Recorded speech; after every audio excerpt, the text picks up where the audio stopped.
Welcome, everyone, to another episode of Homestead Tech Talk. My name is Chris, and if you're joining us for the first time, here's what you need to know. This podcast is your guide to becoming more self-sufficient, safe, and prepared. Whether it's through electrical know-how, mastering self-defense, or becoming a pro at permaculture, we've got you covered. Because here at Homestead Tech Talk, we're all about navigating the modern world with some old school wisdom. So buckle up and let's dive into today's episode.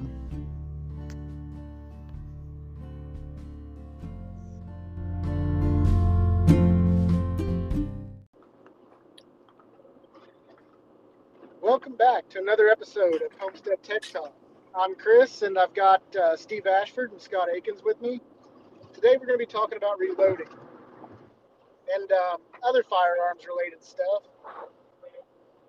It's going to be kind of a part 2 to firearms, and then it's going to branch off into its own thing called reloading.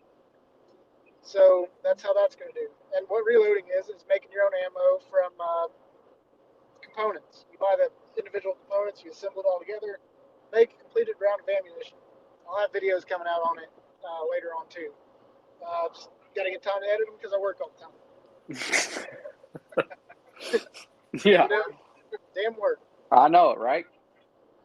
But in the meantime, you know, what's everybody been up to? We'll take a little bit and we'll see how everybody's been doing. Well, who do you want to start with? We'll start with you. All right. Well, I'm getting ready for squirrel season because we got a spring season coming up. So I've pulled out my 22s and I've dusted them off and cleaned them up real good. I completely took it apart, like all the way down to everything but the trigger assembly. That's the only thing I didn't take apart. Cleaned it real good, put it all back together, lubed it up, and went out there and started firing some test groups and getting it ready for spring squirrel season. That's what I'm doing, along with raising my baby chickens and our goats and all that good stuff, and getting about ready to put a garden in, hopefully, maybe, if all goes well. So that's what I've been doing. That sounds a whole lot more fun than what I've been doing. I've been packing and moving all week. So that sucks. I am absolutely worn out. I am looking forward to this coming week of work so I can actually rest. if that makes any sense. Yes, it does. It does. I think, and that's the thing. I think when we travel and work, at least we get a break. Yeah. But we're not home so much. That's true. That when we are home, we get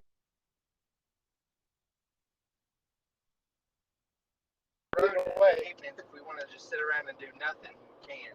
We have no obligations. Yeah. Then I repacked a bug out bag. I got a new bug out bag, repacked it. Somebody made kind of a crude comment on one of my videos about it being 3 completely separate bags, and I should have left them 3 completely separate bags instead of trying to combine them into one. Well, you know, my hiking bag, my hunting bag, and my bug out bag are all going to need a firearm for obvious reasons.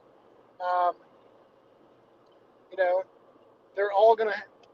I keep a fishing pole in all of them. They all require to have food and water and a source of water purification. And they all require shelter and stuff in case for anything, in case I get lost, in case I want to camp out in the woods, in case I have to camp out in the woods. So a lot of these things are interchangeable. You can call them 3 different bags all you want, but a lot of it is interchangeable, and I think that's fine. Anything weighs about 60 pounds. So, you know, if I'm, depending on where I'm at, you know, if I don't need stuff, I'll throw it away or give it to somebody before I head out. I don't care. But, so I did a video on that. I've been trying to get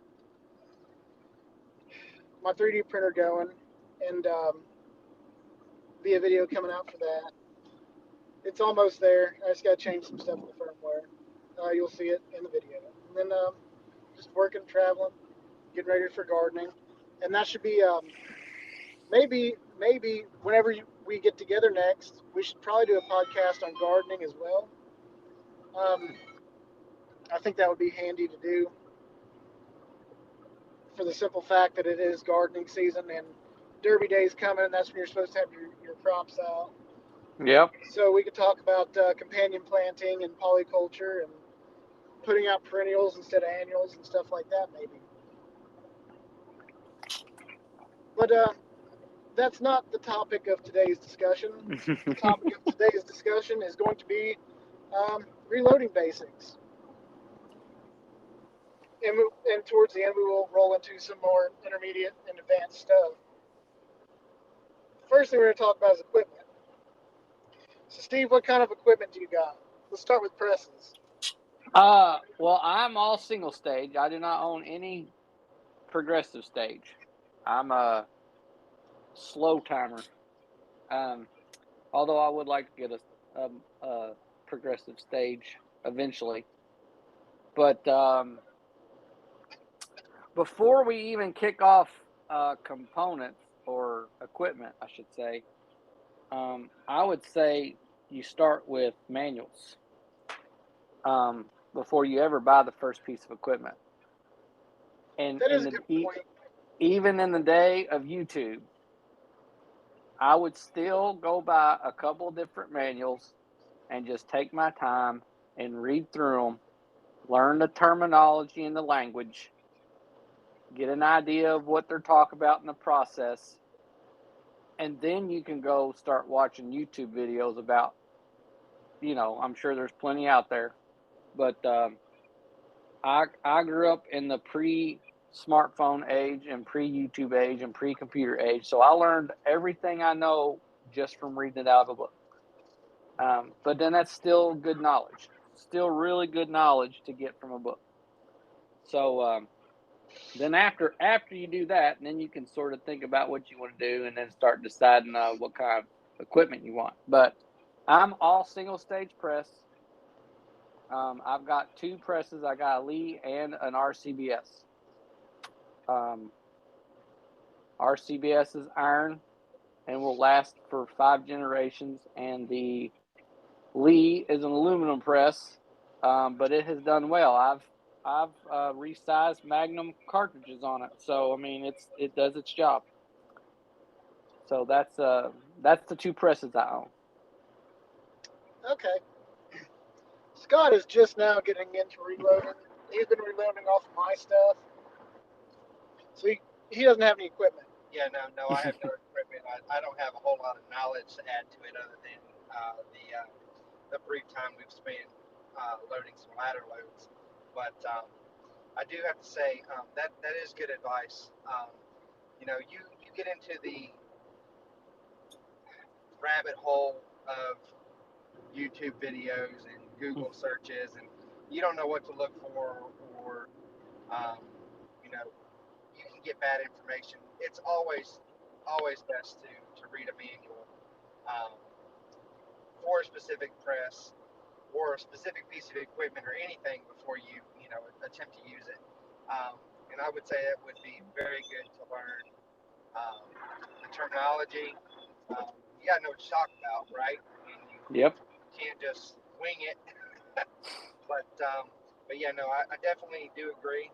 That would also help you to get an understanding of what the equipment does and what's right for you, rather than just going out and spending a bunch of money on something that you don't know how to use. I second that motion. Let's talk about manuals first, then. Okay. What kind of manuals do you have, Steve? I have a Speer, a Lineman, and a Hornady. And maybe even another one that I don't remember the name of. I know I got 4 manuals. I don't remember the name of the 4th. But the very first manual I ever bought was the Speer.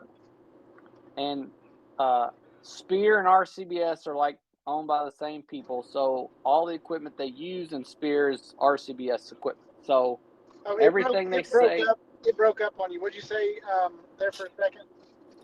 I said Speer and RCBS basically own each other. I don't know who the parent company is. So everything that Speer talks about in their manual is RCBS related equipment. And like Hornady would be Hornady's equipment, Yeah. And Lineman would be Lineman's equipment. So all the equipment manufacturers have their own manual, and everything they reference will be to their equipment. A lot of it is interchangeable, but some stuff is specific to their equipment. Yes. So that's where I started, like, I don't know, 32 years ago or however long ago it was. And then after I completely read the Spear cover or manual from cover to cover, minus the ballistics data, then I went out and bought my equipment. And then I later went on and bought other manuals just to learn different dies and different equipment. But that's where I started. I got you. My manuals, I'm in a little bit different, I guess, process and how I learned how. My dad and my uncle reloaded. Both my uncles reloaded. And they had, my dad had a Lyman turret press. I think it was a T-Mag that I now reload on. I do all my precision loading on. My uncles had the Lee Pro 1000 and the Lee Loadmaster, which were both progressive presses. One geared more for pistol and one geared more for pistol and rifle. So that's where that went. And then the associated stuff that came along with that, the manuals, all that. And I kind of got all that stuff. So I've got a Sierra reloading manual from like 1986. And let me tell you, the loads in that book are hot. Oh yeah, They were pushing 44 Magnum hard back then. And I started reloading 22 250 and 44 Magnum. And they were pushing them hard. And 35 Remington, we had 35 Remington. For those that don't know what that is, that's an old cartridge from like 1903. I've got a lever action in it. I used to have a single shot pistol that shot it, and you damn near couldn't hold on to it because it's a big ass cartridge.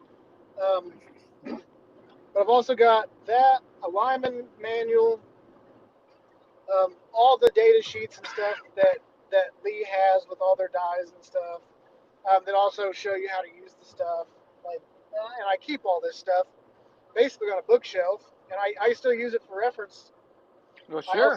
I've also got a reloading calculator and data sheet app on my phone, as well as the YouTube videos and stuff. And for YouTube, I recommend, and this guy's never steered me wrong, but Johnny's Reloading Bench. He does a lot of good reloading and bullet casting and everything else on there. That's where I learned how to do subsonic 300 blackout and 6.5 Creedmoor, but I'd already been reloading for like 15 years before I even discovered that. So I second that, getting a good manual, because a manual will tell you the basics on pressure, like, how you can actually underload rounds with too little gunpowder and the case doesn't expand right, and you need to get a squib and everything else, and you get bad results. There's sweet spots to everything. And you can also overload it and blow it up. Yep. But there's signs to these things. There's signs when these things are happening. And the books will tell you how to do that, how to read the signs. And some of them are equipment specific. Obviously, my Sierra reloading manual, I can't remember what equipment it talks about. I think it just talked about, I think it dealt with Lyman. I think they used Lyman stuff in it. I'll double check when I get home. And then obviously Lyman went over Lyman stuff. And I think you got the Lyman cast bullet handbook as well.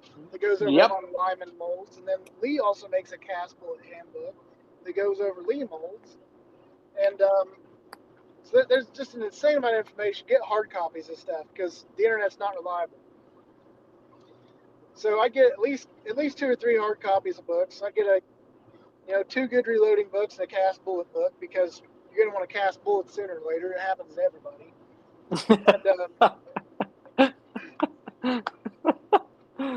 And, that's the thing. It's like science. It's like baking cakes, or baking cookies, or baking bread. You're gonna start trying weird shit with it sooner or later. You want some good recipes to base your weird shit off of. So, I mean, that's where that good information comes in. Oh, but yeah. You gotta know the basics before you start screwing around with things you aren't supposed to screw around with. And you know, a lot of the things that you're not really supposed to screw around with, you start screwing around with because you know necessity of the times. You run out of stuff. You can't get stuff. Times are tough. You got to make do with stuff, and that's where you get into. You need to have that good foundation to be able to explore, you know, the depths of reloading that no man's ever explored. Right. Without hopefully blowing yourself up, because blowing yourself up is a real possibility. So as far as that goes, being as new as I am to reloading, I think this is a good point to ask the question: why reload for yourself versus buying ammunition off the shelf? Oh boy, there's a lot of different reasons for this. Yep. So I know that you know one driving factor is cost. cost is a driving factor. Availability is also a driving factor. Usually, when ammo gets bought out, there's at least prior to COVID, there was always reloading stuff still on the shelves. Gotcha. To varying extents and degrees. You know, the third one is you can make do with stuff. So you've got a military surplus powder that's designed for 50 BMG. You can also load that same military surplus powder into 300 Win Mag or your Magnum cartridges. Now, if you want to get froggy, and this is some like advanced tier shit that really nobody should ever mess with unless you absolutely have to, but you can do a kicker charge on that powder in smaller cartridges. Put a little pistol powder in the bottom of it, and it basically acts as a bigger primer to ignite that real slow, heavy powder, and you can actually speed up the burn rate on that slow, heavy powder. Okay. Doing that, and then you can. It's not perfect, but you got something that'll launch a projectile downrange and kill a deer or put food on the table or whatever you need to do. Yeah, that sounds Defend a little yourself. advanced for me. Yeah, but that's that- super advanced, though. That's Yeah. like 20 or years plus of knowing what you're doing before you start messing with that, unless you just have to. Gotcha. So other than just cost being a factor and availability, what about accuracy? I mean, do you get better loads doing it yourself than you do, or at least more consistent loads than you would buying it off a shelf? Absolutely. Okay. 100%. So factory ammo. Oh, go ahead, Steve. I'll let you take the lead.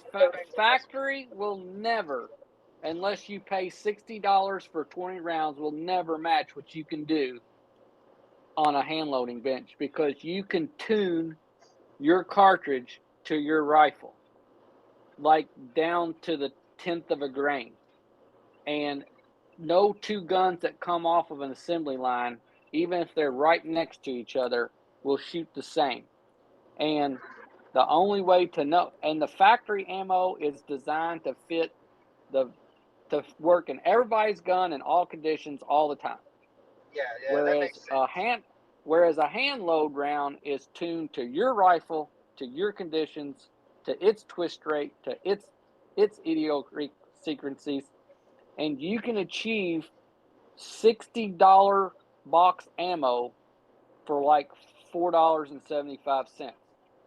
The difference is it costs you time. So you gotta decide: do I want to spend the time, or do I rather just spend the money?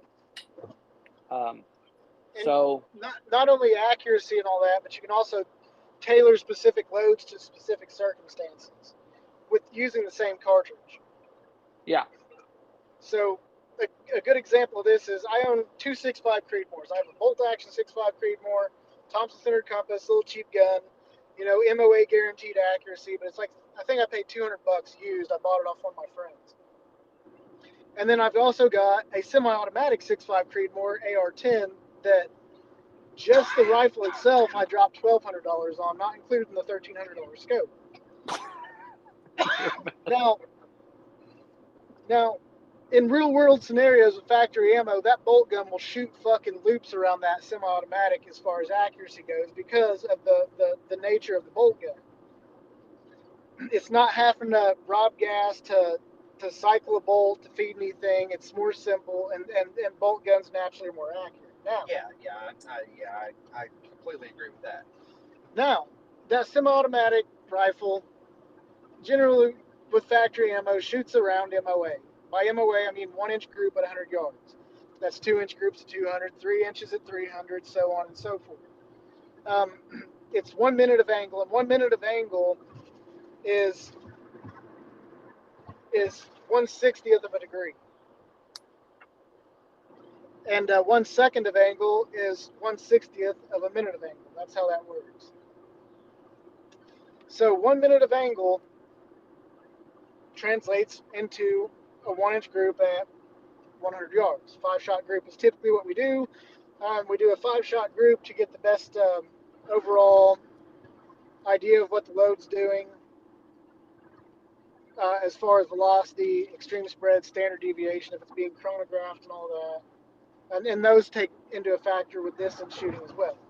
So as far as availability goes and what I need a load custom tailored to, I load 120 grain bullets in my 6.5 Creedmoor, running roughly 3,000 feet per second for varmint, being coyotes, squirrels, whatnot, yada, yada, yada. Same round, same cartridge, same powder and everything. I load 143 grain ELDX Hornady bullet for deer hunting. That ammo, like you said, is $60 for 20 in the factory. And I might get a 1-inch group at 100 yards, which is still pretty good, but I might also not. And some of these shots I can take with this rifle are out to 900 yards. Well, if I chronograph these, and I did chronograph some of these, I was looking at extreme spreads of up to 50 feet per second difference. Doesn't sound like a lot, if you're shooting 2,500 feet per second, but that's enough to open up a group 6-7 inches at 900 yards. Easy. You're talking an additional 7 inches of deviation at 900 yards is a lot. That's the difference between hitting and missing something. So you can really fine tune So accuracy and reliability with hand loads, and the trade off is your time. Time. If you're looking to hand load do your own reloading, it's probably something that you're going to enjoy doing. So I don't think that would be too hard of a trade-off, time versus money. Well, to further that out, so in the same, I did a 10-round ladder load, which we're going to explain later. Took my 5 loads after I figured that out and shot them through a chronograph, and I shot a 1-inch group at 300 yards, which... Oh my gosh.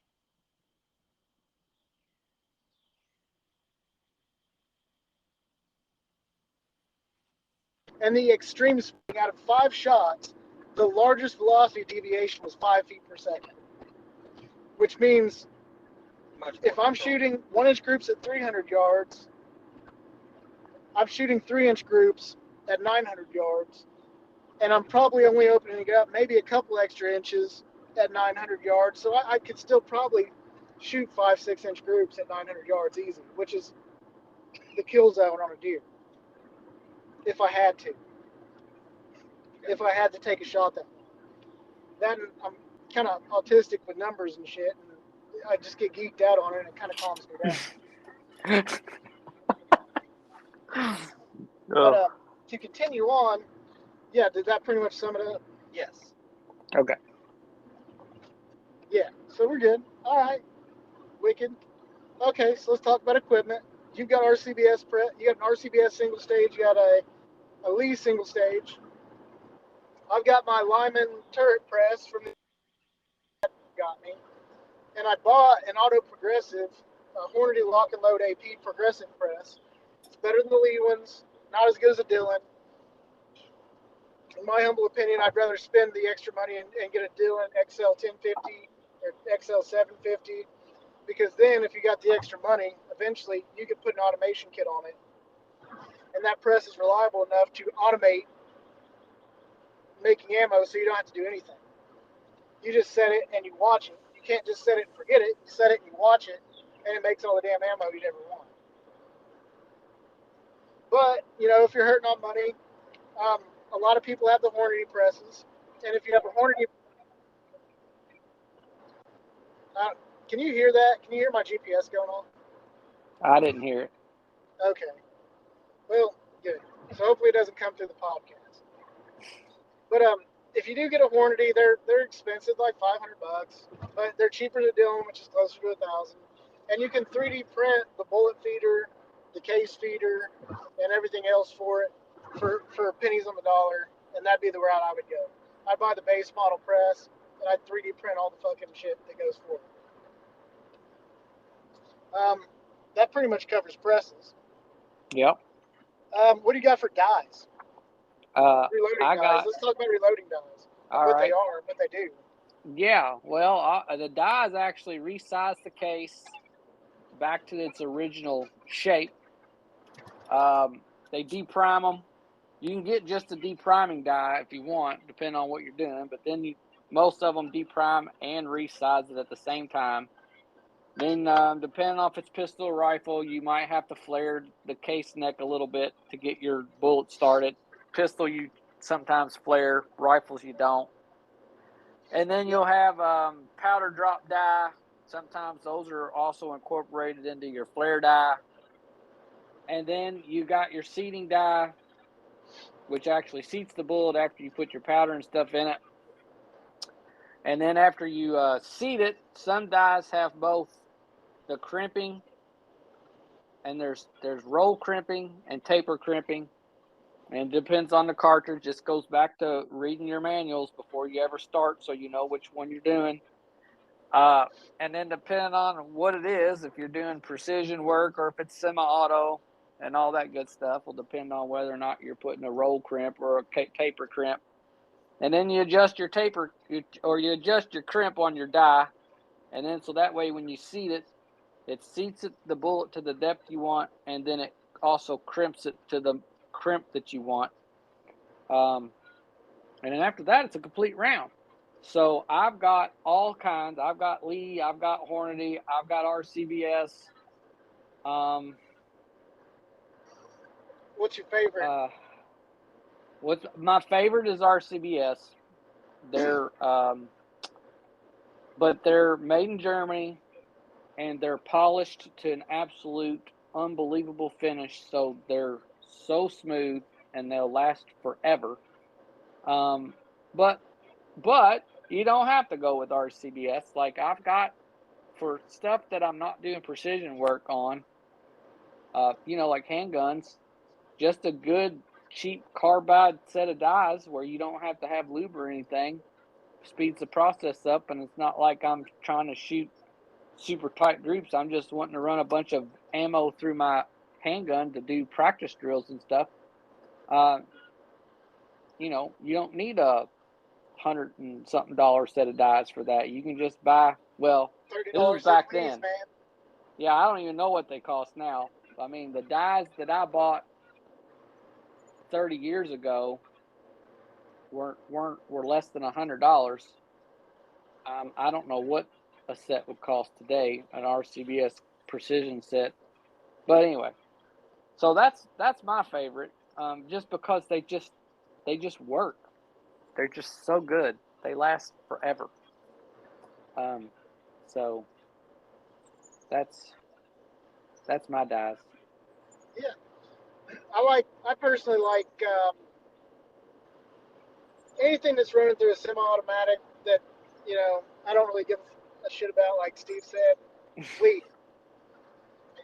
Now I've got two sets of pistol dies. I've always used Lee for pistol, even my 44 Magnums and everything. 22 250, my rifle dies, all been Lee because they're cheap and they work, and I've got good results out of them. Now I did start expanding out, and I did buy a set of Hornady pistol dies. Lee has a carbide sizing ring in it that does not require lube for pistol cartridges. Hornady has a titanium nitride ring. Carbide is better than titanium nitride. I was gonna ask. But that was the Hornady American set. The Hornady American set was the cheap dies that are there to compete with Lee dies, but still carry the Hornady name. However, the machining on the Hornady dies is better. That was like a 2-die 9mm set versus my 3-die or 4-die pistol set for 40 Smith & Wesson. Lee has more dies that Lee has better die sets for pistol, in my opinion, because They do. They have an expander die that Yep. can double, that you can also drop a powder measure on. Their lead powder measure on, which is handy as hell. Um, or you can drop a funnel on it. I use Lee dies and drop a funnel on it for precision work. That way, I'm weighing them out with a measure. And then my favorite accuracy die is probably Hornady. The Hornady precision dies they have. You can change like the neck collars on them to get different neck tensions and all kinds of crazy stuff. And that's what I reload 6.5 Creedmoor with them. And yeah, they're good. I mean, like I said, 1-inch groups of 300 yards. That's the dies I'm using with that. In combination with my 50-year-old press. And That's what I think. Look, Lee also makes the factory crimp die, which is why I like Lee for handgun. yeah, factory. That one, it has like it's designed to be able to crimp cartridges even if they're all not the same length, so that way you don't over crimp it or bulge the case. They're awesome. It crimps them perfect every single time. It's an extra step if you're doing the progressive, but it's super fast. Even still just single feeding them through, and then you know that every single crimp is exactly the same. So I'm with you on the Lee for pistol dies. And to clarify For on sure. that, for my stuff that I shoot for precision, I do not crimp because crimp is another variable you're adding into your case. What you're doing is you're pressing the brass case into the usually a crimp groove of a bullet. In order to crimp, you have to have a crimp groove in your bullet. The little it looks like it's knurled, a little knurled spot on the bullet. Or there's a crimp groove in your cast bullets, but a straight bullet, you can what's that one where it presses it, a taper crimp? You can taper crimp lightly, but you don't want to factory crimp or anything. But for hunting bullets, where I'm hunting, everything gets crimped for reliability, because sometimes in a semi-automatic, if you don't have that crimp and you're dealing with a lot of recoil, that recoil can actually start pulling the bullets out of the case a little bit. And for perspective, pretty much all your factory ammunition is crimped. Yep. Yeah. Just a little tidbit on that there. Yeah, and your semi-automatic function also, if they're not crimped, can jam the bullet back into the case. So, yep, that's another reason for crimping. But like you said, like my 30-06, the comp dies, they're milled so precise that the neck tension on the bullet there's no crimp required for my rifle and a bolt action, and they shoot amazing every single time. nice. So, New guy, got any questions about dies? So, just to put it out there, the press is like the base, the platform that the dies are placed on, correct? Yep. Correct. You can't make anything work without both of them. Correct. Okay. That's for us new people. I'm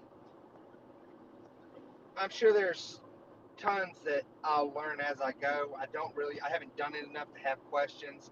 I know that, when we reloaded, a couple weeks ago, you had the depriming die that takes the previous primer out. And then we did a bunch of work to the brass and then we reloaded. Yeah, for sure. Yeah. Because it wasn't new brass. It was once fired brass, or correct, previously fired brass.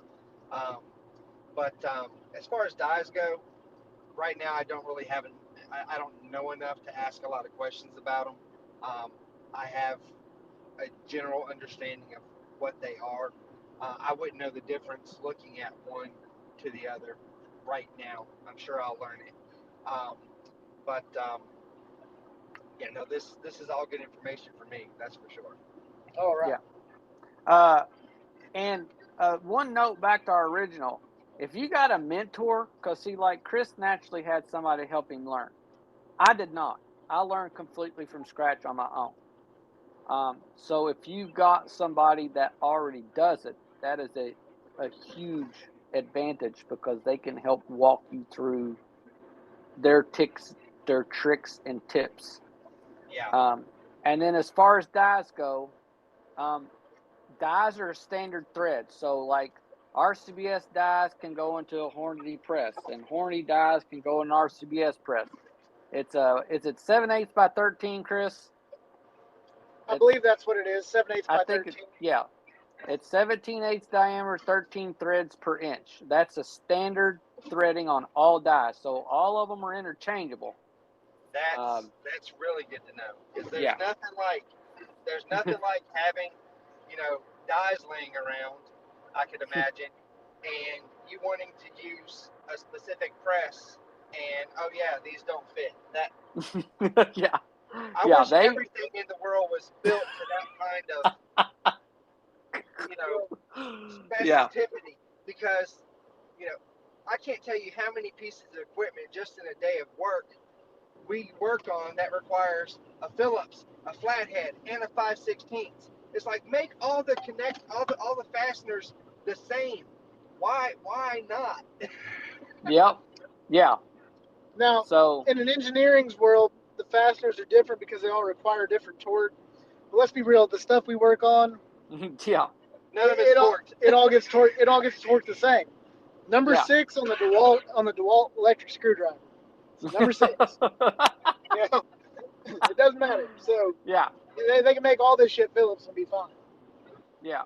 But And I don't know if Scott, if the reason for that is like not all press manufacturing company necessarily has the dies to every caliber and vice versa. Like there are literally probably, I don't know, Chris, what do you think? 200-300 different caliber rifles that exist. Not everybody makes the dies for every single bullet. So you might own a I'd venture to say there's probably 400 or 500 that yeah, are just it's crazy. that just have Sammy specifications, and I bet there's over 1,000 Wildcat cartridges floating around. Oh, You're yeah. talking. I mean, since brass cartridges have been around since the 1860s, Yeah. and I mean, elephant guns used to be a 2-bore. That means they used to be a 2-gauge. They used to be a 2-gauge rifle. A 2-gauge rifle. The bullet was 1.25 inches in diameter. That's crazy. That is No crazy. thanks. No thanks. But yeah, so basically you could have a Hornady press, Scott, and you might go buy a rifle that's the ammunition don't exist anymore, and the only person that makes dice for it is RCBS. So Yep. I think they were nice enough to not piss all the gun people off and say, look, guys, we need to make all these dies the same size because we know not everybody's going to have all the dies for every gun. So at least, I can get them to buy our press. They might buy your dies. So that's how dies work. Yep.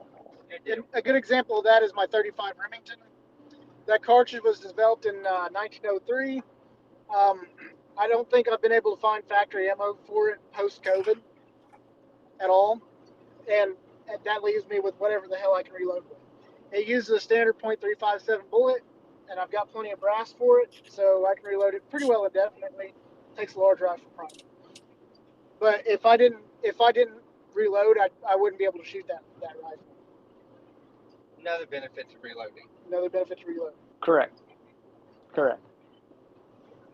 All right. So what's next, Chris? So we got our main components, the dies and the presses. We need to talk about dropping powder. Yeah, powder. Now I do have an RCBS powder drop. It is a precision drop. CH-46 boys. The frog action. Yep.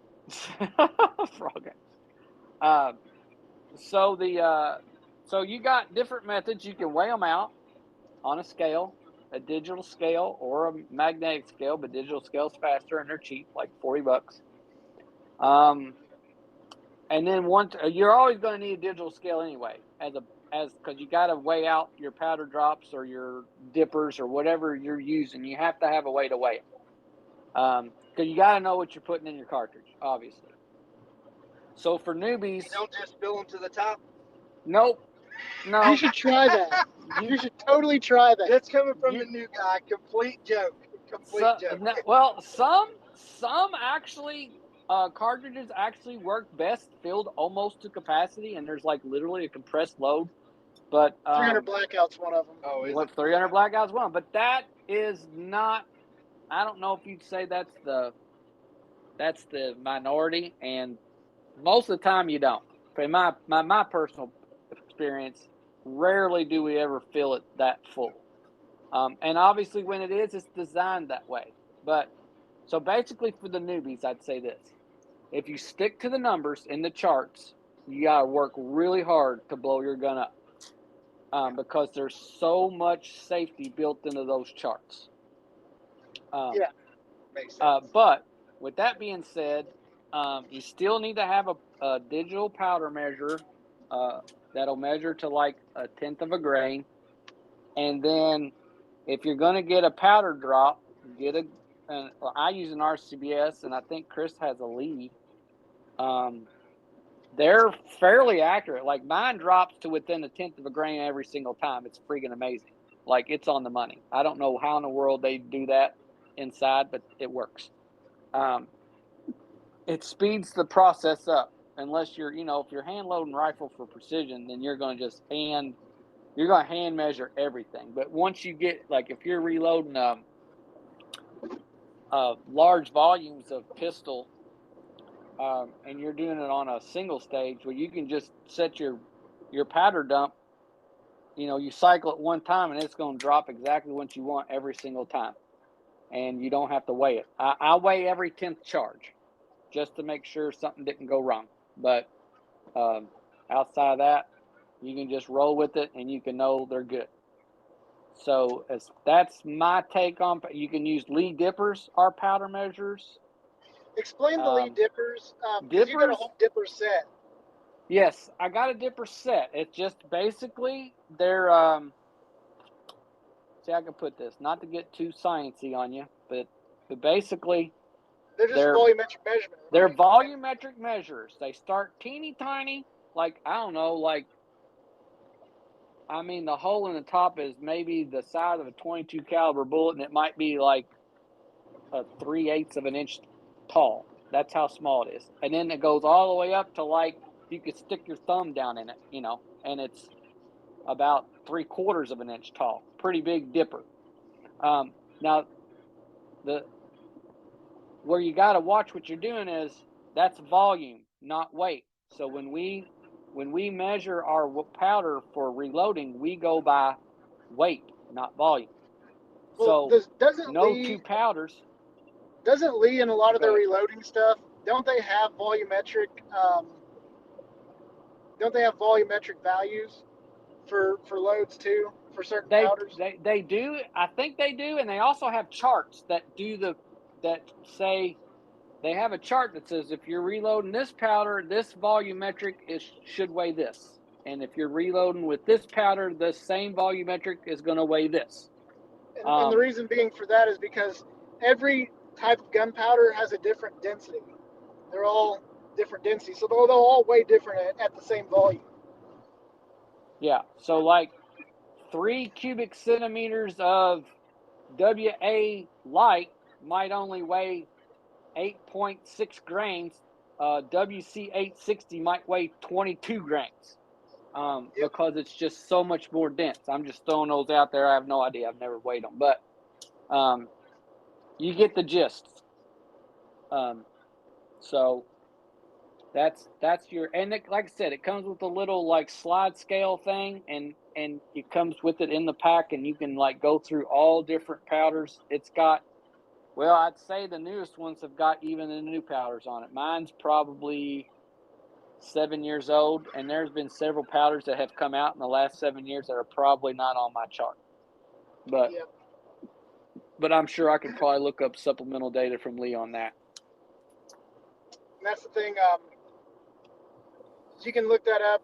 It's all on the internet. Hodgdon's reloading site has load data.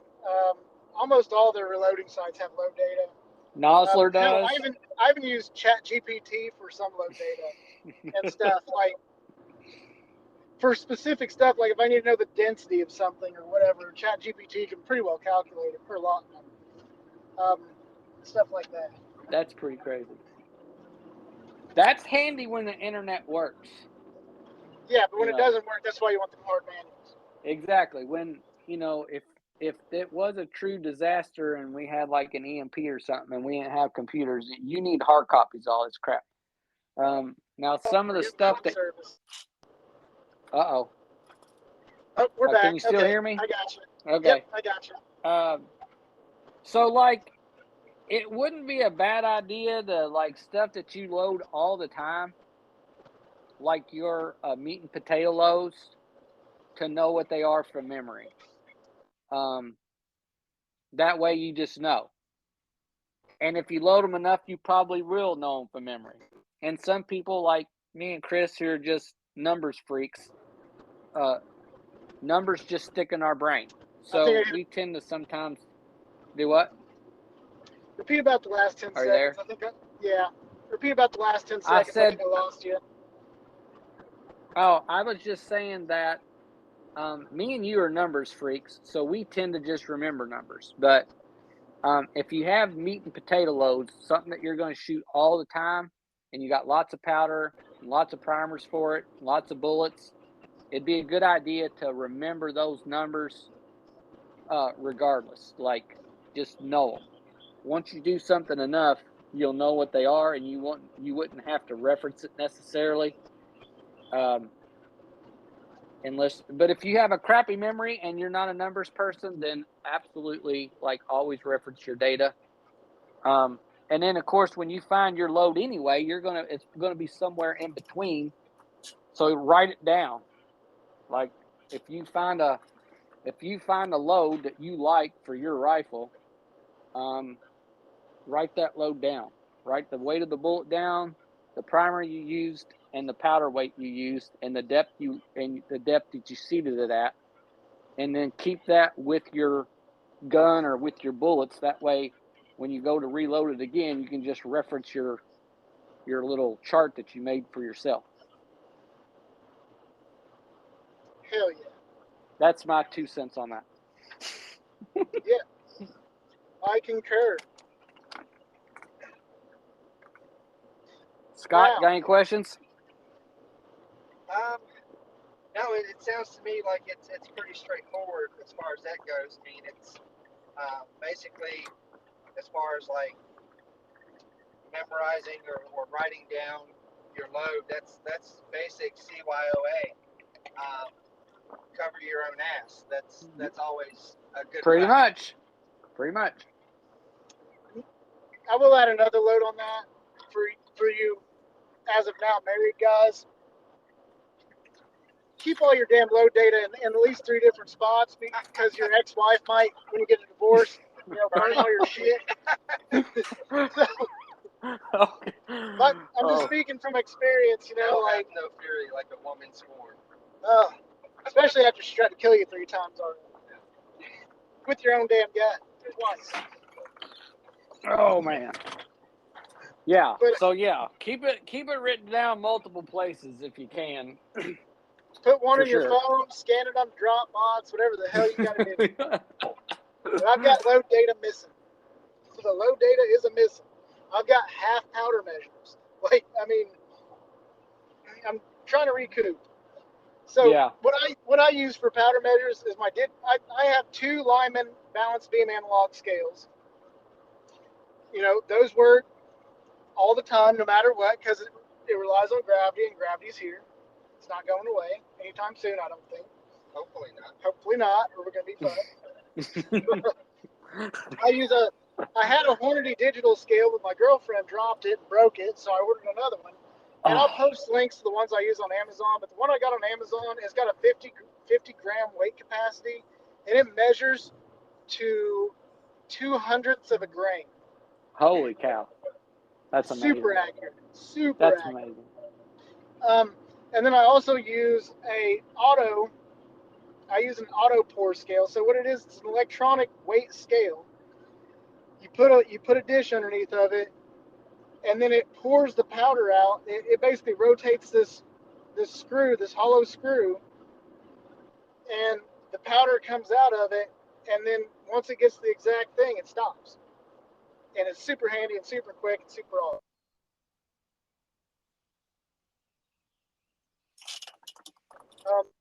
The Hornady Lock and Load AP came with a volumetric powder drop, which is the exact same thing. I mean, the exact same thing, like the same patent and everything as the RCDS one. And it is very accurate to plus or minus 0.1 grain. It doesn't do well with stick powder, but it crunches it a little bit. Sometimes it cuts them in half. Yep, it shears the sticks. You don't want to shear stick powder. The stick has to be the whole stick to maintain that burn rate. So what I did for that was there's the auto drum. I'm sorry, semi just cut in front of everybody and is in the left lane. Let me. There we go. Okay.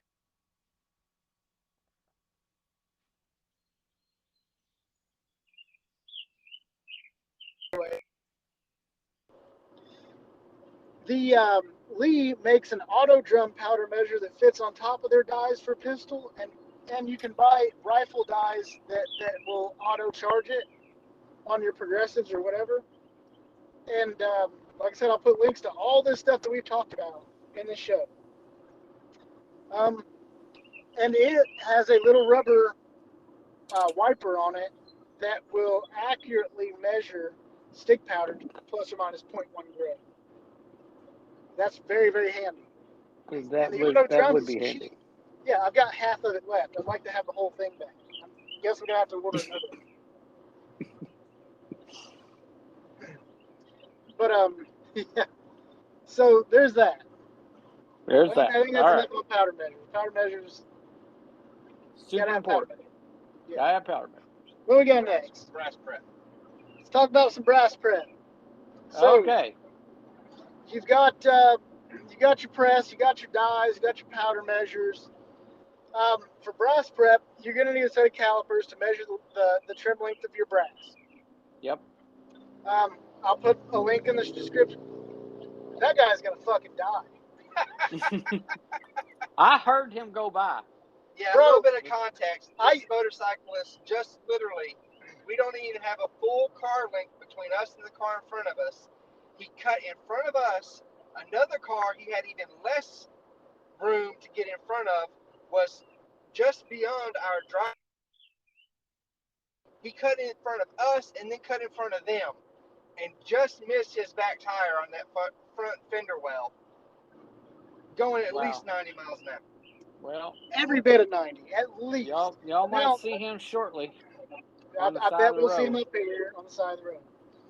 Now, I own a motorcycle. I like riding motorcycles. And I've done some dumb shit on motorcycles too. I get it. But I hate those people who are like, drivers beware, motorcycles are everywhere. And then they drive like a complete piece of shit. Exactly. I hate that. I hate that. Weaving in and out of traffic, going between people, and then they're mad like, oh, the drivers got us and I'm paralyzed now because these drivers. And it's like, no, it's because you drive like a dumb shit on your fucking motorcycle. Not to veer off topic, but quick story. Years ago, my stepdaughter moved to California, married a Marine who was stationed at Camp Pendleton. We go there to visit. We get a rental car at the airport, and we drive to our hotel. Later, we meet up with my stepdaughter, and we're going out to dinner. And I'm sitting in traffic, and I'm looking in my side view mirror, and all of a sudden, I see a motorcyclist shooting down between the vehicles towards the front of the line at the red light. And I'm like, I got this guy's ticket. I'm about to open my door and ruin his day. And my stepdaughter stops me and says, no, it's legal for them to do that here. I'm like, you gotta be shitting me. You're taught in kindergarten. You wait your ass in line. There's no cutting line. Why are they allowed to do that? And I was that close to just giving somebody a bad day. Wow. And I would have been completely at fault. But agreed.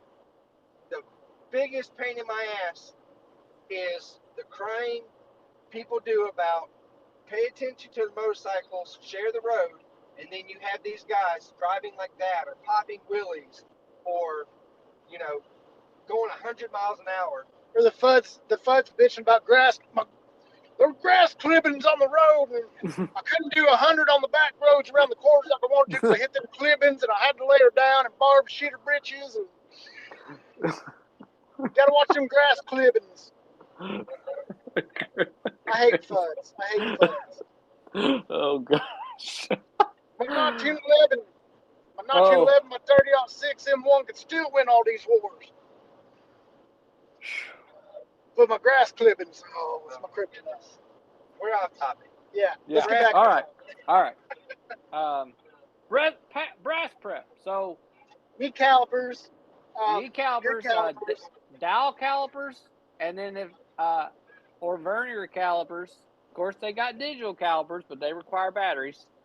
So all of them work. I had nice dial calipers. Those got lost in the divorce as well. I'm currently using a digital caliper that reads, it'll read down to the 10,000th of an inch.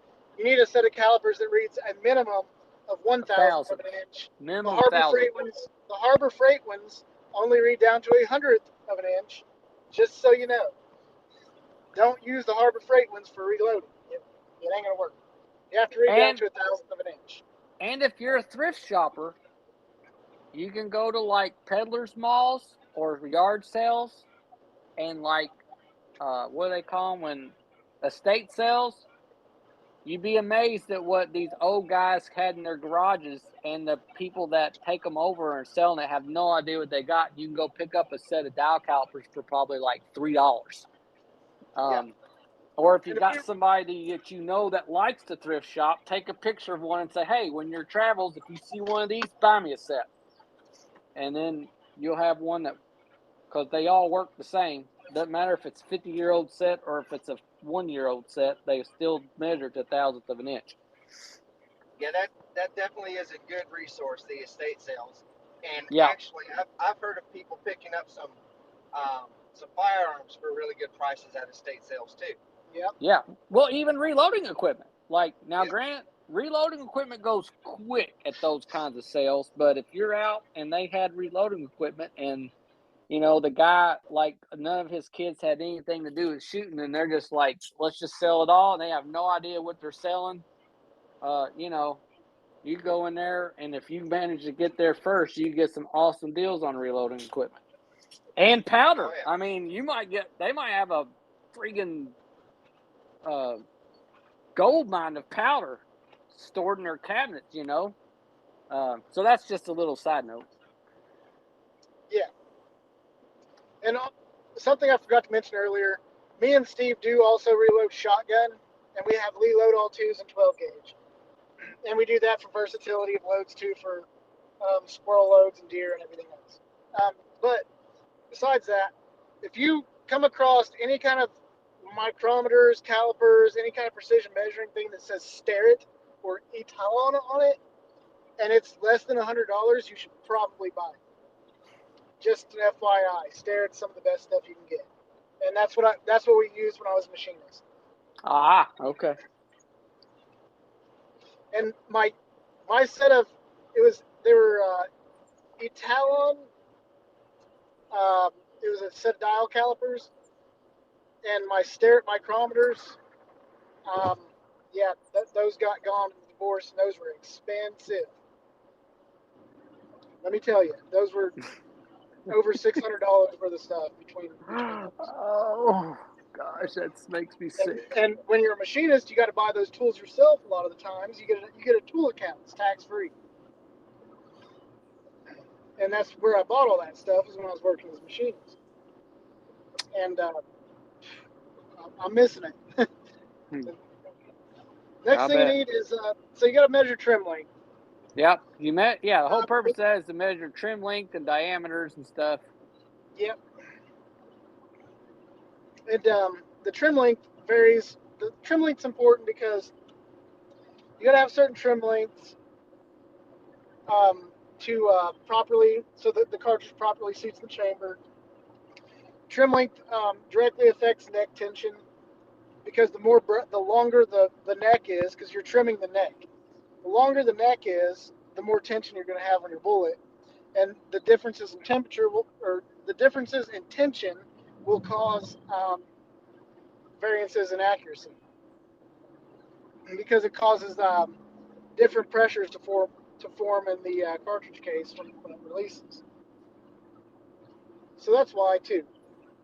So you want I measure all my trim lengths down to like 5/1000ths of an inch. It doesn't matter if it's precision, accuracy, or what. The only thing I don't do that for is semi-automatic pistols. Yep. Agree. Semi-automatic pistols, I don't care. I just size them, load them, run them through the lead, die, crimp, factory crimp, and be done with it. But, yeah. So I'm with you on that. So that being said, if you're going to measure them and they're too long, because they're going to stretch. The brass stretches every time you fire it, and that depends on how you size it and all kinds of stuff. So when you full length size it, it's going to stretch more than if you just shoulder bump it, which is going to stretch more than if you just neck size it. And it's all going to vary depending on what kind of firearm you're shooting it out of, whether it be bolt action, semi-automatic, yada, yada, yada. But your manual will explain that. Your reloading manual will go into great detail on that. Yep. So we'll kind of skim over that. You got to trim your brass. So you need a brass trimmer. Steve, do you got a brass trimmer? I do not, because I have not had to trim brass in a long time because all of mine are, I reloaded so much ammo on my 30-06, I haven't had to reload them, and I'm still working on the ones I reloaded in the past. So that tells you how much 30-06 I reloaded. Hell yeah. It's a good Yeah, thing to have. I want a brass trimmer. I'm getting just about to the point where because I'm starting to run out of 30-06 ammo.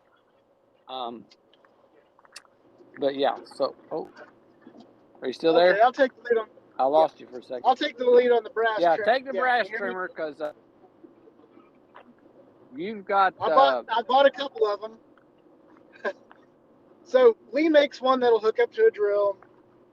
I haven't used it. The one I use is a Lyman. Now, with my Lyman turret press that my dad handed down to me, I also got a brass trimmer and the analog scales and all that.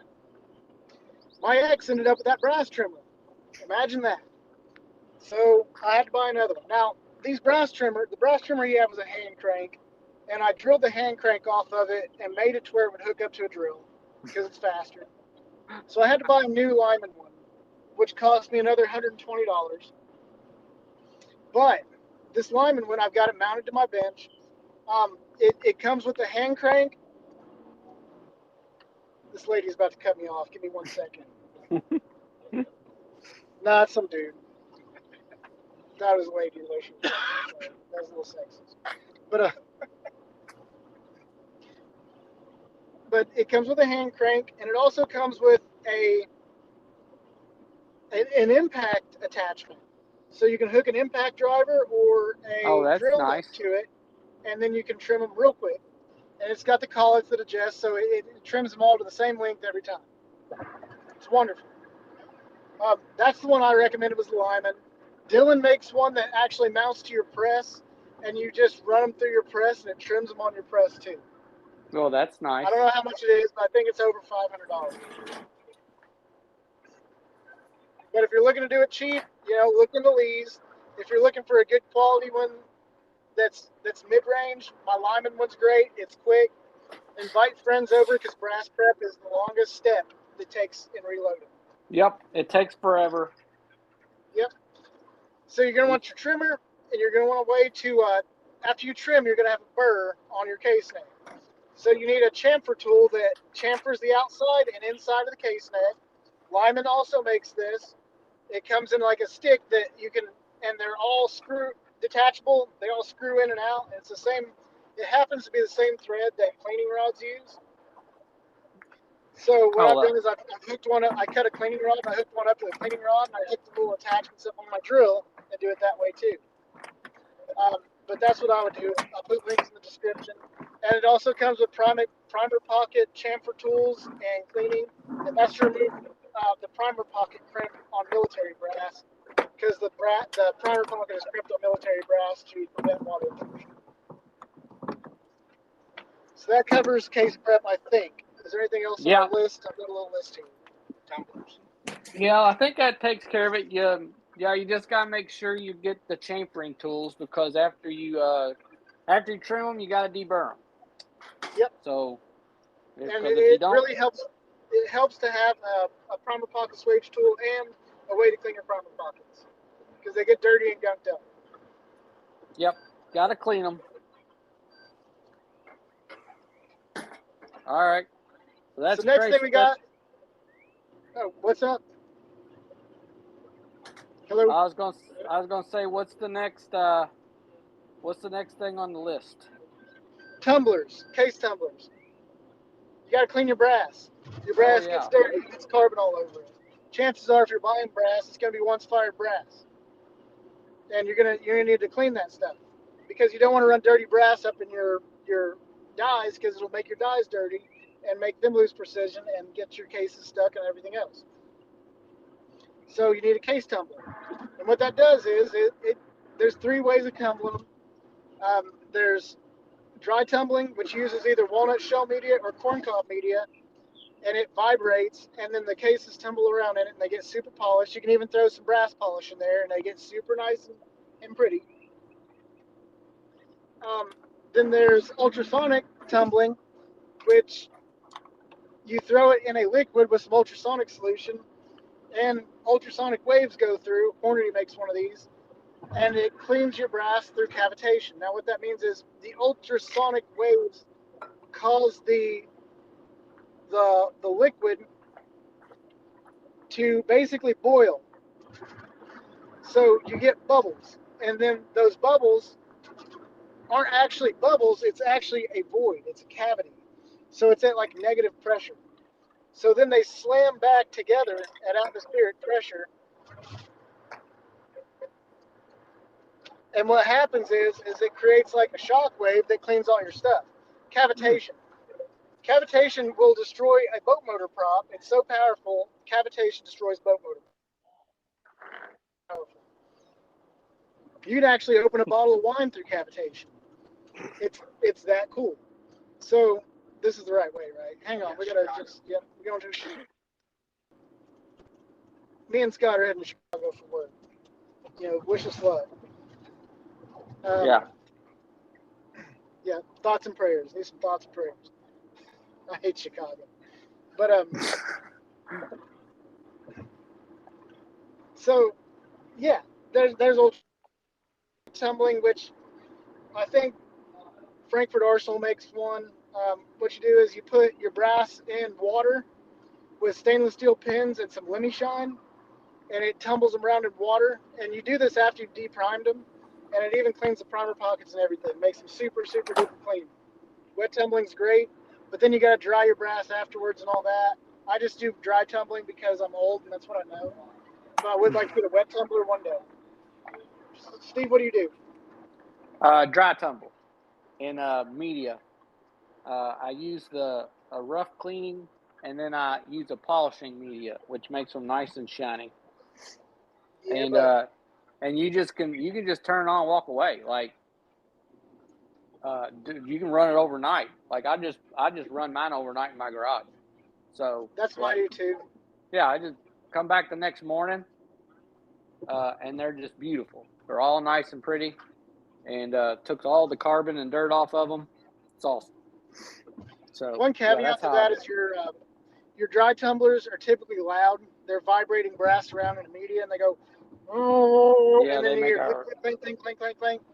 So I order Butcher Box, and Butcher Box gets shipped to my door, and it comes in an insulated cardboard box. So to alleviate a lot of that, I leave it on my bare concrete floor, and I throw the butcher box, insulated box over top of it, and it cuts the decibels down to like a quarter of what it normally is. So my girlfriend doesn't get mad about it. Yeah, mine's a detached garage, so I don't have to worry about it. Yeah. I just let mine run. I don't hear it at all. And every now and then I'll forget I turned it on the night before, and I'll walk in the door and I'll be like, "What is that noise?" And I'm like, "Oh yeah, that's right. I turned my tumbler on." Scott, you got anything to add about tumbling? Now I'm familiar with it. We got some corncob media and tumbled brass when we did case prep last time. That's right. You bought a 5-gallon bucket of that stuff. Yeah, it was pretty affordable. Yeah, So. it's cheap. And then you can do it in steps. So once your media gets old, you can use your old media to rough tumble it. If I was going to tumble them twice, the first media I would use would be walnut shell to break up all the crap, and then I'd use corncob to polish it up real nice. And then I think we're going to leave tumbling at that. Yeah. Because we've talked about tumbling too damn long. It's simple. You throw the brass in there, you tumble it, it cleans it, and then you reload it. Yep. That's it. Case lube. You talk about case lube. Holy shit, what is case lube? Steve. Well, case lube is when you go stuffing a piece of brass into a precision machined die, there's very little space, and in order for them to go up in there and come back out and not be destroyed, you got to have some type of lube.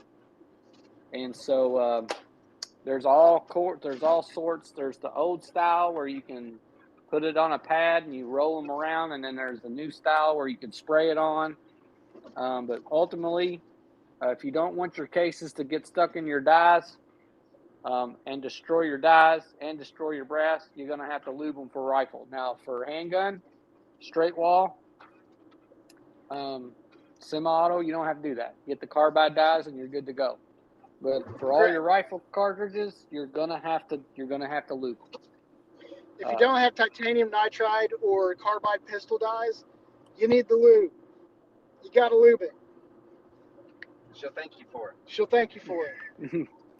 You don't understand the woes of having a stuck case.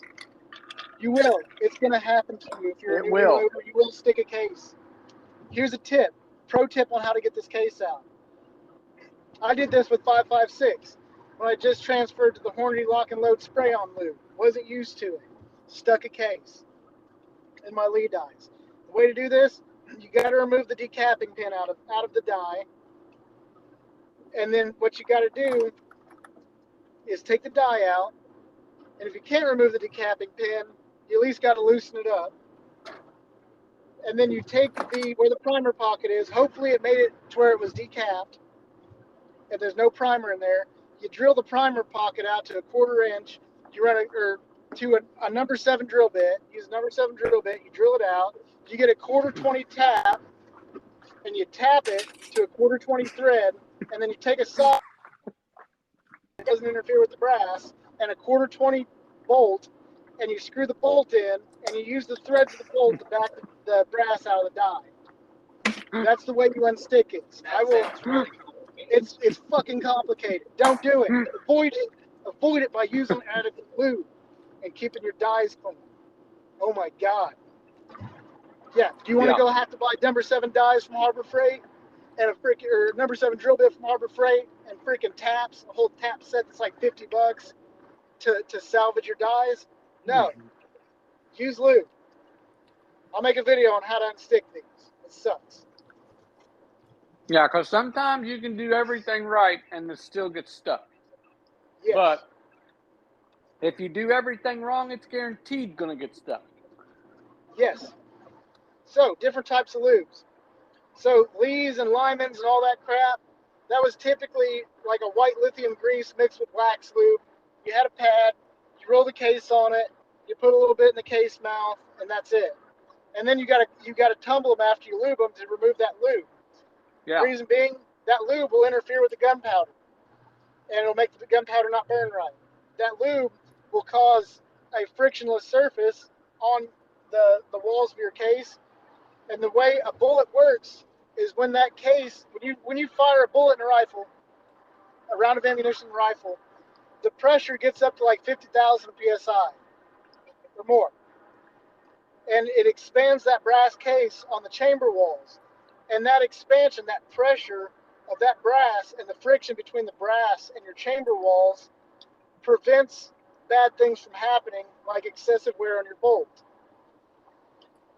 If you use case lube and you load them up and you do that, then you've got 60,000 psi worth of pressure shooting back on your bolt face.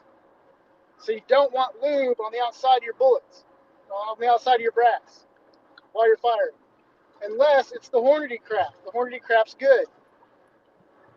So the Hornady crap, lock and load, one shot, whatever. Hornady one shot's what it's called.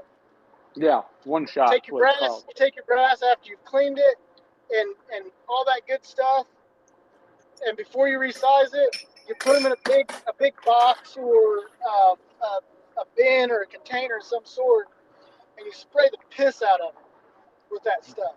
And then you shake it around for about a minute until it dries. And it leaves a very fine layer of lube all over the inside and outside of that brass. And then you resize it. And then you don't have to do anything to it. It's tacky enough to where it helps feeding and extracting, but you still get enough expansion on that case, and you still get enough friction on that case to where it's not putting excessive wear on your bolt face. It's great stuff. Now, if you're a poor boy like I am, and you don't want to buy like $20 lube, I still use the one shot for convenience right now. But if you want to do poor man's version of it, you take lanolin oil, which is sheep. It's like sheep hair wool oil. It's called lanolin oil. You take that lanolin oil and you mix it with pure isopropyl alcohol. Or at a very minimum, you got to have the 91% shit that you get from CVS or Walmart. You don't want any water. So you want like 91% at a minimum. Pure would be best. And you buy all this stuff on Amazon.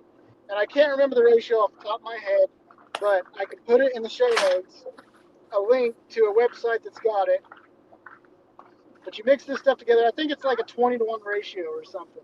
And then you do the same thing. You put it in a dollar store plastic spray bottle, and you spray your lube, all your brass with it, and then you tumble it around. And what happens is that alcohol evaporates away, and it leaves the lanolin oil on there. And then it's perfect case lube. Doesn't interfere with the powder whatsoever, and you're good. I think that's enough about case lube. Okay. We'll do videos on all these steps too, individually, for more detail. But we got to keep moving on. Yeah, I got just a few more minutes before I gotta leave. So. Yeah, you got church coming up. So. Next. I think we're on. We talked about calipers already. Yeah, we talked about calipers. We got some special tools. So, precision reloading. You can get like headspace comparators and all that. We'll do a video on all the special tools. I've got a lot of the special tools, but you can tell where the area where Sammy does the headspace on the case shoulder, and you can get case shoulder for shoulder bumping and stuff, so you can actually tell how much you shoulder bumped it. We'll talk about figuring out the distance to the lands and all kinds of good stuff. So we're a little limited on time. We're probably going to have to do a part 2 on this, but we're going to try to skip over that for now. So now we need to talk about components. You got to have brass, you got to have primers, you got to have projectiles, and you got to have powder. Yep. And we'll also talk about cast bullets versus jacket bullets. So let's go. Brass. Well, where do you get your brass, Steve? Well, if you usually buy a bulk of something already loaded one time, you save all that brass and then you reload it. Factory ammo, you reload your factory brass. Or you can buy once fired brass online by the tens of bazillions. So I think me and you got like 3,556 for pennies. Yeah, we got a bunch of it. I got one of our brass. Yeah, one of our brass buys. So tons of it available. I mean, heck, if you even go out to the range and you can go out to open ranges and just go around, and a lot of people don't reload, you just pick up all their brass and But they don't want it. It's going to go in the garbage, or a lot of times they don't care because they got to pick it up. Somebody's got to pick it up. So if you pick it up, you can just use theirs. Even if it's you can trade it to another reloader for the brass that you do reload. Correct. And if it's like 22 LR, pick up that brass too, because guess what? Brass is like $4.50 a pound, or $4 a pound, or whatever it is now. I don't know what the spot price is, but it's a lot. And then you can sell that brass to go buy the brass you need. So there you go. So You brass also is buy not. Starline brass at Cabela's and Bass Pro. I don't know if you can get brass on Amazon. I assume you can probably get it on eBay and stuff too. I don't know if eBay still does that. But yeah, Probably Bass your Pro, biggest. Cabela's, all that stuff. Academy, Probably when it Shields. Oh, go ahead. Sorry. when it comes to brass, probably the biggest thing that people need to know is the difference between military brass and commercial brass. Correct. Military brass has thicker walls, so there's less space capacity in them, which could change your numbers. And military brass has the primer pockets are crimped, which means you have to decrimp the primer pockets once you've deprimed them, and you got to be careful depriming them so you don't break your depriming pins on your dies. So You've done a bunch of that, so I'll let you talk about tricks for military surplus brass. So the main thing you're going to run into with is 7.62 by 51 NATO and 308, and 5.56 by 45 NATO, and 223 Remington. It's the exact same shit. It's just the chamberings are different. There's differences between 223 Rem chambering versus 5.56 NATO chambering versus 223 wild chambering. But if it's rated for 5.56 NATO, you can shoot anything in it. But the brass, like I said, thicker walls. You'll see 223 Remington for stamped on your commercial brass. Commercial 5.56 brass will have 5.56 on it. PMC is what the South Koreans use. It's made in South Korea. That's their military brass or projectiles. Lake City is ours, or FCC, depending on some contract runs. Right now, Federal owns Lake City, and I think Olin bought all of it. But Lake City is typically what you're going to run into. And then you'll see what's LC is Lake City, FCC is Federal, PMC is PMC. But you'll see a number next to it also. So you'll see LC10, LC21, LC08. That's the year of manufacture. I typically don't group them out by the year of manufacture. What I do is because what's going to happen is you're sizing the outside of that brass to the exact same size every time. It's the size of your die. Whatever you got your die set to, they're all going to be the same. Then when you trim your necks, the necks are all going to be the same length. When you clean your primer pockets and stuff, if you're deburring your primer pockets, getting rid of that crimp, it's all the same. So when you weigh your brass, that weight is going to translate to the more they weigh, the less internal volume you have in that brass. So I weigh mine out to where they're all within a grain, and then you don't got to worry about it. There you go. Lake City 04, Lake City 21, whatever. As long as they weigh close to the same, they're going to be the same. And the bulk of that weight is going to be in the base of the cartridge, the case head. They run thicker case heads. That's what you need to know about military brass. What's next thing? Well, bullets or primers. Primers. Primers are expensive as hell right now, but it's still cheaper and more worth it to reload than it is to buy the shit in the store. So get you some primers. You can find some cheap Milsurp primers. Cool. If you can't, I don't know what to tell you. You're gonna be paying probably $100 a pack for them. I think we found some Remington bench rest primers for like $70 a pack, which 7 cents a pack is 1,000, so 7 cents a primer. It's not too bad. But in the Trump years, we were getting them for as low as $24 a pack and as high as $30 a pack for the CCLs. I've used Cellular and Below. They work just as well as CCIs, in my opinion. The only ones I ever had problems with was I got to a bad batch of Remington 7.5s, small rifle primers, and those didn't work worth a damn. It was one batch. Ever since then, I've never had problems with them. But I had a couple that, it was failure to fire because the primer didn't go off. I don't know if that, but I had purchased those back in it was the only thing I could find at the time. I think I purchased them in 2015, and they were old as hell anyways, so that might have had something to do with it. But primers don't typically go bad. I'm still shooting large rifle primers that I think my uncle bought in the 80s, and they work just fine. Yeah. Next thing, projectiles.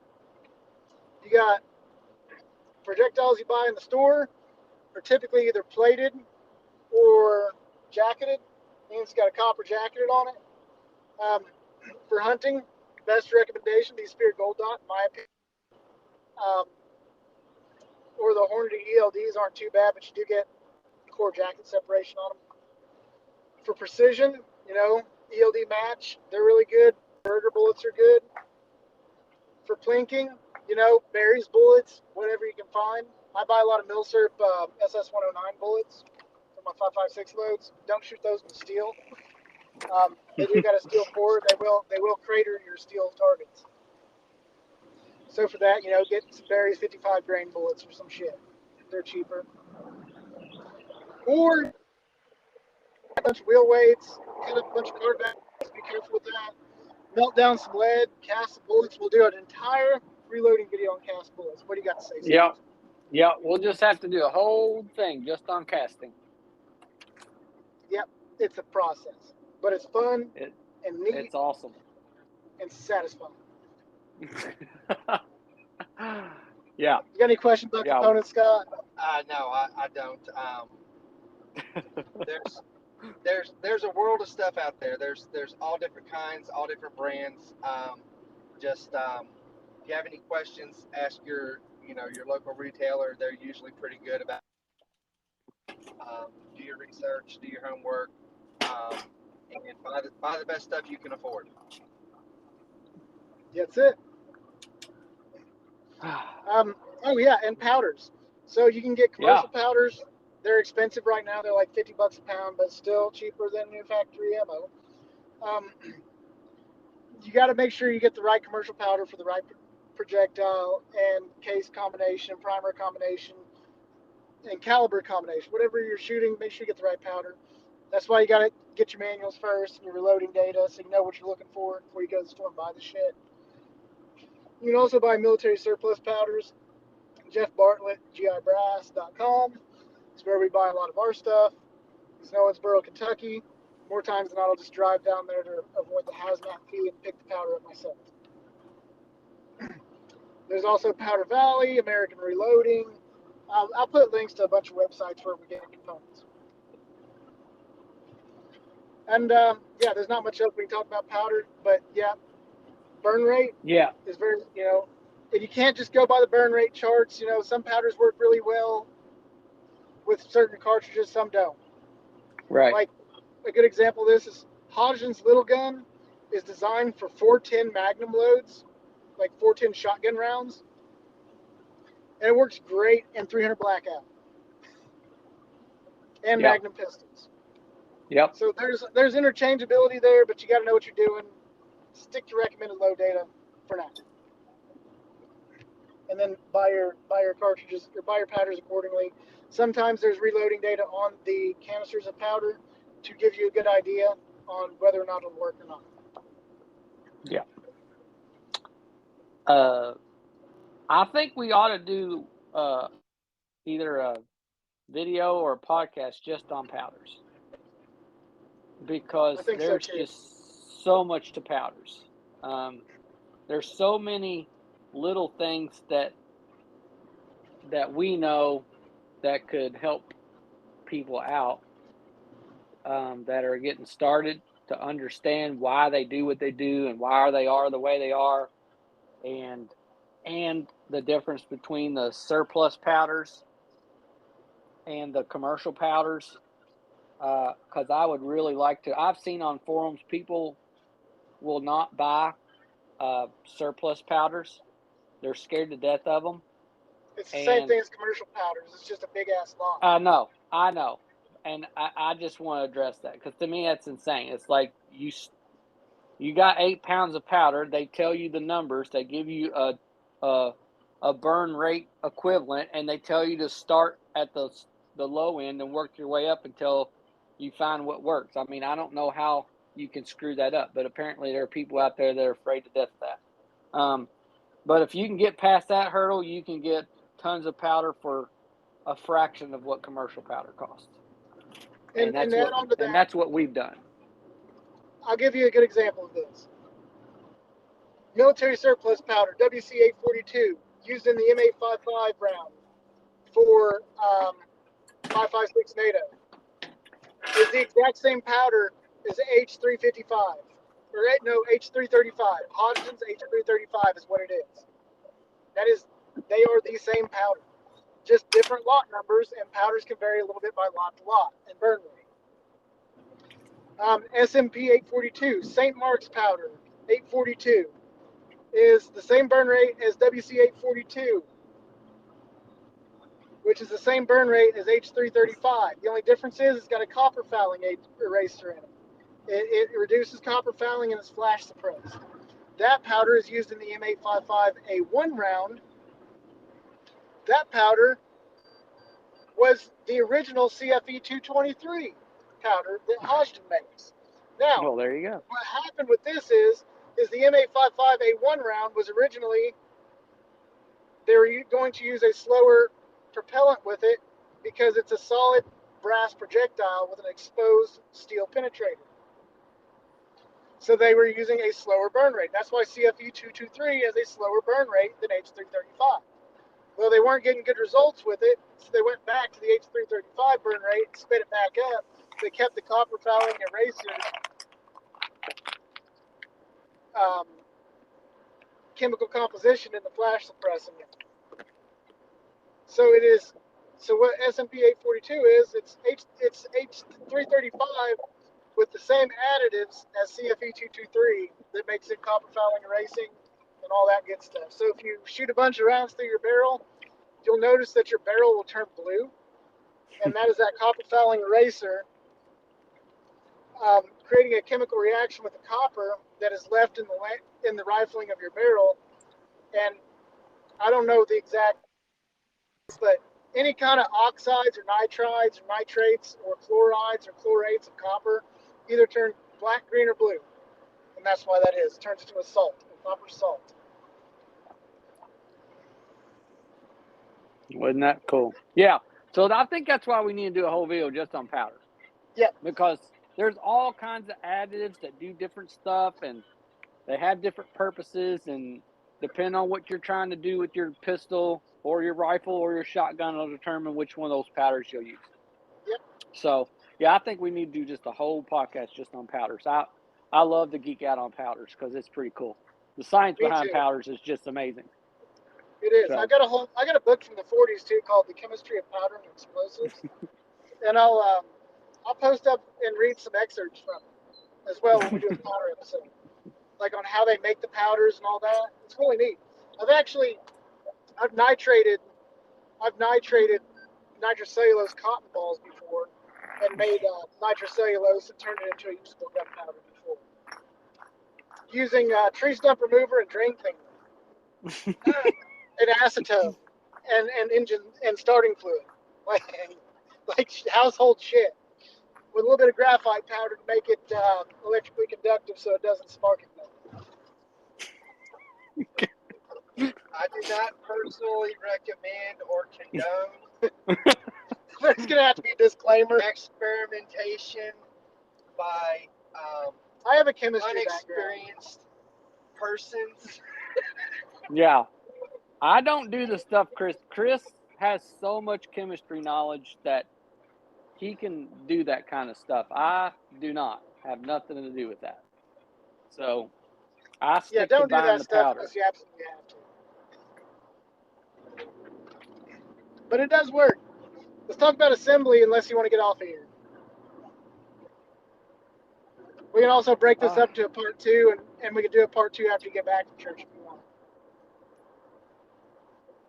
All right. Well, I need to hop off here because my hair's sticking straight up, and I need to go wet it down before I leave. Okay. So good podcast. Glad I was able to talk with y'all. Yep. And Good talking I'm to gonna. you again, Steve. Yeah, nice talking to you, Scott. And I'm gonna bounce out here. Y'all be careful going on up to Chicago. All right. You Yes, have a sir. good evening, sir. All right, later. Thanks. It was nice having you.